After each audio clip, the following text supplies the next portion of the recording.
uzme me u svoju tamnu kočiju, nebo primi boju tvojih očiju.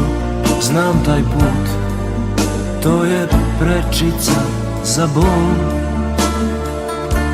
Jedan demon me razvali, neki bi to prosto tugom nazvali.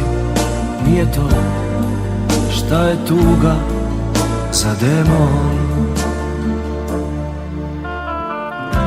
Ostala je knjiga sa par nepročitanih strana i neke stvarčice od herende i porcelana.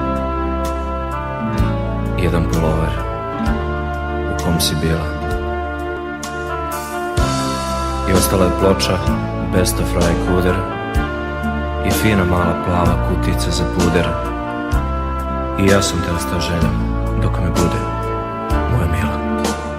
Đurđe Balašević je роден на 11 мај 1953 година во Нови Сад. Неговата музичка кариера ја започнал приклучувајќи се на групата Жетва во 1977 година, а популарноста ја доби со песната "Ураз за јак те љубим". Иако песната не му беше особено драга, тогаш синглот се продаде во 180.000 примероци. Во текот на 1978 година со групата Рани Мраз направија многу песни со кои ги освоија срцата на многу луѓе и се разбира постигнаа импресивни тиражи. Одржа бројни концерти во Центарот за млади во Белград, а неговата песна "Рачунете на нас" стана химна на генерациите родени во 50-тите. На Сплитскиот фестивал 79-та Балашевиќ ја доби првата награда за песната "Панонски морнар", пошто го доби и прекарат. На почетокот на 1982 година тој го издаде албумот "Пап", со што официјално ја започна својата соло кариера. Од овој албум му беа успешни неколку песни: "Божа звани пап", "Песма о едном петлу", "Лепа протинакчи", "Ратник паурског срца" и други.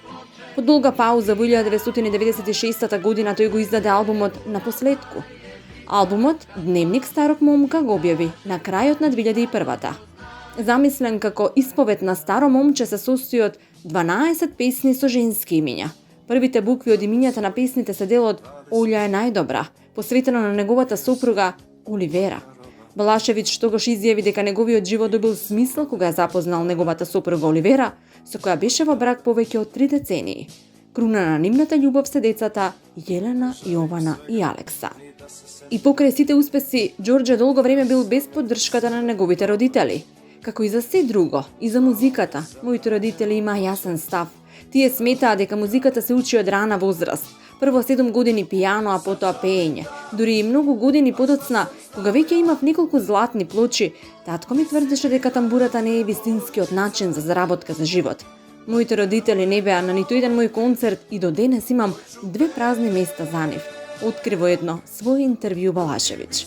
Тој преживеа срцев удар во ноември 2019 поради што му беа вградени стентови. Поради ова, тој тогаш мораше да ги одложи најавените концерти. Балашевиќ почина на 67 годишна возраст од воспаление на белите дробови на клиниките за инфективни болести во Нови Сад. Пејачот имали COVID-19. Тажната вест ја потврди семејството. Сопругата Оливера со плачлив глас за белградските медиуми изјавила дека информациите се точни, исто како и незината ќерка беба, која немала сила да зборува. Kad odem, kad me đavo isprati glavnim sokakom i kad mesečina zaveje moj trag, nemoj tugovati, jer jednom svakom mali nemi slav doleti na prag.